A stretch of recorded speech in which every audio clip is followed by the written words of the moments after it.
Hello friends, आप सभी का स्वागत है मेरे यूट्यूब चैनल एस्ट्रो किताब में।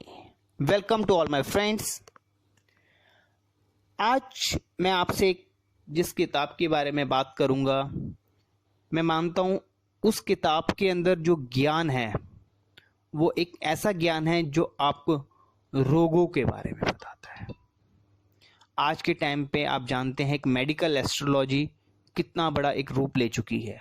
आज जो हमारे डॉक्टर्स हैं वो भी इस साइंस को मानने लगे हैं और वो इसको पढ़ रहे हैं। हमारे बहुत से अभी ऐसे मित्र हैं जो डॉक्टर्स हैं और वो स्टडी को समझ रहे हैं कि किस प्रकार हम ज्योतिष की मदद से भी किसी बीमारी का निवारण कर सकते हैं, उसको ठीक कर सकते हैं। तो मैं देर नहीं करते हुए आज आपको इस किताब के बारे में बताना चाहूँगा। उस किताब का नाम है ज्योतिष और रोग, मेडिकल एस्ट्रोलॉजी।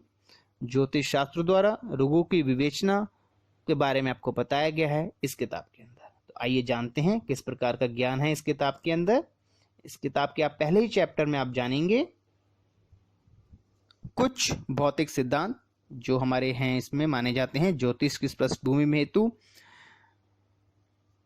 सिद्धांतों के बारे में, प्रकृति का अभिन्न अंश होने में मनुष्य में प्रकृति के गुण दोषों का समावेश, प्रकृति के अध्ययन के लिए ज्योतिष द्वारा निर्धारित 4 स्तंभ, ग्रह, राशि, नक्षत्र और भाव के बारे में, भावों से परीक्षण करने योग्य बातें, कुंडली का स्वरूप, अन्य प्रकार का ज्ञान दिया गया है।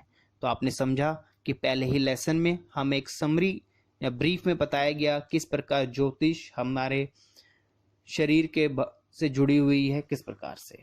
आगे के लिए हम जानेंगे अगले लेसन में ज्योतिष के कुछ आवश्यक नियम जो हैं, जिसमें ग्रहों के पृथक जनक प्रभाव, दशमश ग्रहों का प्रभाव लगन पर, राहु केतु की दृष्टि, राहु केतु अधिष्ट राशियां, राहु केतु के साथ स्थित ग्रह, राहु केतु को देखने वाले ग्रहों से अधिष्ट राशियों के स्वामियों का विशिष्ट फल, चंद्र बल परीक्षा, नीच ग्रहों का रोगदायक प्रभाव व अन्य प्रकार का ज्ञान दिया गया है।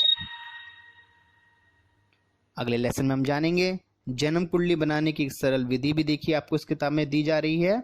और आइए आगे जानते हैं अगले लेसन में काल पुरुष और रोग। तो अभी तक हमने आपको एक ज्योतिष का ओवरव्यू दिया, अब हम आपको जानेंगे, बताएंगे किस प्रकार ज्योतिष और रोगों का एक संबंध रहता है। तो आइए जानते हैं काल पुरुष और रोग में आपको बताया जा रहा है काल पुरुष की अंग कल्पना, भावों में अंगों की कल्पना। इस पद्धति से हर्निया, भैंगापन, कसीपन, हृदय गति रोग, दमा, कैंसर, नपुंसकता, पेट में अल्सर व अन्य प्रकार की बीमारियों इत्यादि का निर्णय कैसे किया जाता है। आगे के लेसन में जानेंगे हम लगन और रोगों के बारे में। लगन सामूहिक शरीर है। लग्नेश का अस्थिर रक्त, त्वचा, वीर्य, स्नायु आदि से संबंध लग्नेश बुध एवं लगन स्थित बुध से फुल बहरी, जिसे हम ल्यूकोडर्मा कहा जाता है, उदाहरण सहित समझाया गया है। बहुत ही दीर्घकालीन मलिन प्रभाव से कैंसर का उदाहरण, लगन का स्नायुमय ग्रहों के लकवा के बारे में बताया गया है। लग्नेश बुध से त्वचा से दोषों का उदाहरण दिया गया है। लग्नेश से कसीनपन का भी बताया जा रहा है। तो देखिए किस प्रकार से बीमारियों को हम समझ सकते हैं, ये आपको इस किताब में बताया जा रहा है। अगले लेसन में हम जानेंगे आइसोलेटेड ग्रह और रोगों के बारे में, जिसको हम एकांतिक ग्रह की परिभाषा कहा गया है। त्रिक्ष नीच मंडल का सूखे में उदाहरण, मृत्यु भाव में अयुक्त अदृष्ट चंद्र से रक्तचाप और षटसत पापदृष्ट ग्रहों से संग्रहणीय का उदाहरण। देखिए मैं आपको जो बताता हूँ, कुछ वर्ड्स होते हैं जिसमें जो संस्कृत में होते हैं, अगर उसका उच्चारण सही ना हो पा रहा हो तो मैं माफ़ी चाहूँगा। आप जब बुक को लेंगे, जब पढ़ेंगे तो आप और अच्छी तरीके से समझ सकेंगे। इसके लिए मैं आपसे माफ़ी चाहता हूँ। आइए आगे लेसन में हम जानते हैं सादृश्य और रोगों के बारे में। सादृश्य की परिभाषा क्या है, भावम का सिद्धांत, षट तथा एकादश भाव में सामान्य क्या है। तो आपको इस किताब में जो अब तक का आपके लेसन्स में आपको बता रहा हूँ, आप देख पा रहे होंगे किस प्रकार बीमारियों से जोड़ा जा रहा है, किस प्रकार हर ग्रह का कैसे लिंक है, वो इस किताब में बताया जा रहा है। आगे हम जान रहे हैं शटेश एकादेश की युति से रोग, द्वितीय भाव सांप का मुख है, सर्पदंश का उदाहरण सहित समझा रहा है। आपने देखा इस किताब के अंदर हर किसी को एक उदाहरण के साथ समझाया जा रहा है जिससे आपको समझ में आ सके। आइए अगले लेसन में जानते हैं। परिभाषा द्वारा रोग ज्ञान, उन्माद की ज्योतिष विषयक परिभाषा, ग्रहों के पृथकजनक प्रभाव तथा गर्भपात में परिभाषा और उसका उदाहरण दिया गया है। भाव भावेश तथा भावकारक का पर अग्निघातक प्रभाव, जलने की घटना और उसको उदाहरण से समझाया गया है। अगले लेसन में हम जानेंगे मृत्यु का कारण कौन सा रोग होगा। ये देखिए कितना एक अनोखा ज्ञान है कि आप मृत्यु का कारण जान सकेंगे, कौन सा रोग होता है, उससे किस कारण से आपकी मृत्यु होगी। मृत्यु के कारणों का अनुविशेष अष्टम तथा प्रभाव, भाव पर स्नायु घातक ग्रहों के प्रभाव द्वारा सन्निपात से मृत्यु, हृदय गतिरोधक द्वारा मृत्यु में स्वर्गीय लाल बहादुर शास्त्री जी का उदाहरण से समझाया जा रहा है।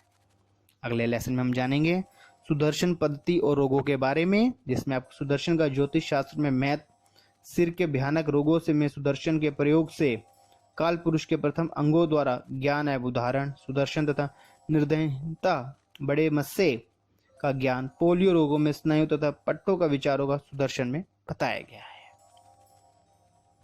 आगे जानते हैं षट स्थान और रोगों के बारे में।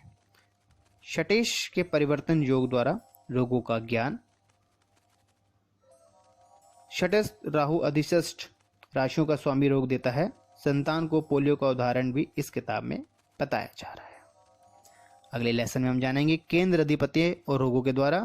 पराश्रय मत में केंद्र अधिपति दोष होना, केंद्र अधिपति कहाँ बुरा है, निर्बल केंद्र स्वामी से रोग यदि वह शुभ भाव का स्वामी ना होना, ये बताया जा रहा है। आगे के लेसनों में है बाल्यरिष्ट, संधि और रोग कब होगा, यह भी आपको बताया जा रहा है। रोगों का उपाय, साध्य और असाध्य रोग, अन्य प्रकार का ज्ञान दिया गया है। तो आपने देखा इस किताब में आपको आप रोगों को किस प्रकार ज्योतिष, भाव, राशियों से जोड़ के हैं, सब ज्ञान इस किताब में दिया गया है। अभी जो आपको मैंने बताया है वो संक्षिप्त में ही होता है, आप जैसे जानते हैं। आप जब इस पुस्तक को पढ़ेंगे तो आप उस ज्ञान को और बढ़ा सकेंगे। और क्योंकि देखिए ज्ञान सिर्फ दो चीज़ों से है, पुस्तकों से है और एक्सपीरियंस से होता है, और कोई रास्ता नहीं है ऊपर वाले ने दिया हुआ है आपको कि ज्ञान सिर्फ दो ही चीज़ों से मिलता है। आप किसी चीज़ को एक्सपीरियंस करते हैं, समझते हैं, और जहाँ फिर आप किताबों से लेते हैं। तो इसीलिए किताबों को भगवान समान ही कहा जाता है। तो भाइयों, चलने से पहले आपसे रिक्वेस्ट करूंगा, अगर आपको मेरी वीडियो पसंद आई हो तो प्लीज़ मेरे चैनल को शेयर कीजिए, सब्सक्राइब कीजिए, जिससे आपको ज्योतिष और ज्योतिष से जुड़ी जानकारियां समय समय पर मिलती रहेंगी। आपसे विदा लेते हैं। राधे राधे।